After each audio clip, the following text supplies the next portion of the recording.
Hello everyone, welcome to Anisa's mom kitchen. আজকে আমি আপনাদের সাথে শেয়ার করব চুলায় তৈরি একদম ওভেনের মতো দেখতে সুপার সফট 2 ডিমের ভ্যানিলা স্পঞ্জ কেকের একটি পারফেক্ট রেসিপি।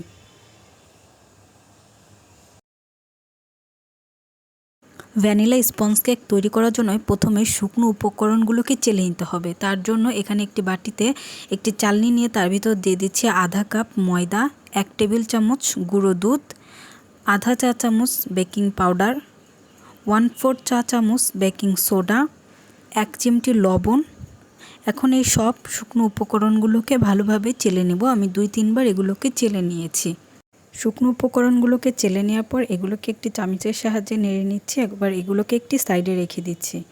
এবার একটি মিক্সিং বোলে নিয়ে নিচ্ছি নর্মাল টেম্পারেচারে থাকা 2টো ডিম। ডিমের থেকে সাদা অংশ থেকে এই কুসুমগুলোকে তুলে নিচ্ছি। খুব সাবধানে কুসুমগুলোকে তুলে নিতে হবে। আর হ্যাঁ, যেই বাটিতে এই মেলাংটা তৈরি করা হবে সেই বাটিটা যেন শুকনো থাকে, সেদিকে খেয়াল রাখতে হবে। ডিমের সাদা অংশটা ইলেকট্রিক বিটার দিয়ে মিডিয়াম স্পিডে কিছুক্ষণ বিট করে নেওয়ার পর এখানে দিয়ে দিচ্ছি 1/3 কাপ চিনি। চিনিটা একেবারেই দিব না, 2 থেকে 3 বারে চিনিটা আস্তে আস্তে করে ডিমের সাদা অংশের সাথে বিট করে নিব। আর এই পর্যায়ে বিটারে মিডিয়াম স্পিডে বিট করতে হবে। বিট করা হয়ে গেলে এখানে ডিমের যে 2টো কুসুম ছিল তার থেকে একটি কুসুম ডিমের মেলাঙের সাথে বিট করে নেব।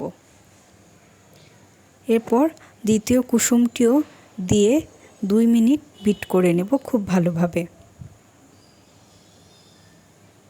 এই পর্যায়ে দিয়ে দিব 1/2 চা চামচ ভ্যানিলা এসেন্স। ভ্যানিলা এসেন্সটা দিয়ে 10 থেকে 15 সেকেন্ড বিট করে নেব। তারপর এখানে অ্যাড করে দেব 2 টেবিল চামচ রান্নার তেল। তেল দেওয়ার পর বেশি সময় বিট করা যাবে না, কেননা বিট করলে তাহলে ডিমের মেলাংটা বসে যাওয়ার চান্স থাকে। তাই 10 থেকে 15 সেকেন্ড বিট করে নিলেই হবে।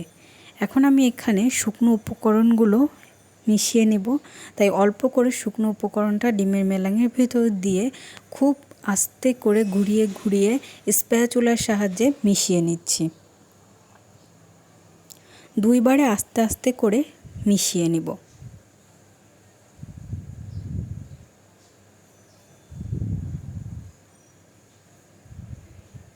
মেশানো হয়ে গিয়েছে। এই কাজটা আলতো হাতে করতে হবে। দেখেন ঠিক এরকম একটি ব্যাটার তৈরি হয়েছে। এবার এটাকে একটা সাইডে রেখে দিচ্ছি। আর আমি যেই পাত্রটাতে বা যেই বাটিটাতে কেকটা বেক করব সেই বাটিতে সামান্য পরিমাণ রান্নার তেল দিয়ে উপরে একটি বেকিং কাগজ বিছিয়ে দিয়েছি। তার উপরে আমি এভাবে কেকের উপকরণটা ঢেলে দিচ্ছি। ঢালা হয়ে গেলে বাটিটাকে একটু ট্যাপ করে নিচ্ছে যেন ভিতরে কোনো বাবলস না থাকে। এভাবে কাঠি দিয়েও আপনারা চাইলে ঘুরিয়ে নিতে পারেন।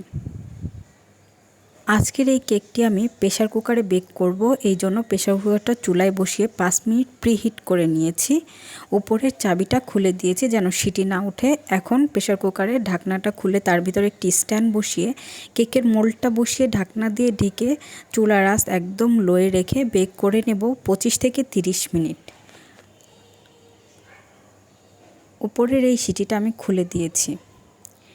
25 থেকে 30 মিনিট পরে ঢাকনাটা খুলে দিচ্ছি। চেক করে নিব কেকটা বেক হয়েছে কিনা। একটা কাঠি ঢুকিয়ে এইভাবে দেখে নিচ্ছি। কাঠিটা ক্লিয়ার বের হলেই বুঝতে হবে কেকটা পারফেক্টলি বেক করা হয়ে গিয়েছে। আমার কাঠিটা একদম ক্লিন এসেছে। আমি কেকটাকে প্রেসার কুকার থেকে উঠিয়ে নিয়েছি। এবার এটাকে ঠান্ডা করে মোল্ড আউট করে নিচ্ছি। পেছন থেকে যে বেকিং কাগজটা দিয়েছিলাম সেটা খুলে নিচ্ছি। দেখতেই পাচ্ছেন কত সহজে তৈরি হয়ে গেল 2 ডিমের ভ্যানিলা স্পঞ্জ কেক। কেকটা খুবই সফট হয়েছে আর খেতেও মাশাআল্লাহ অনেক মজা হয়েছে।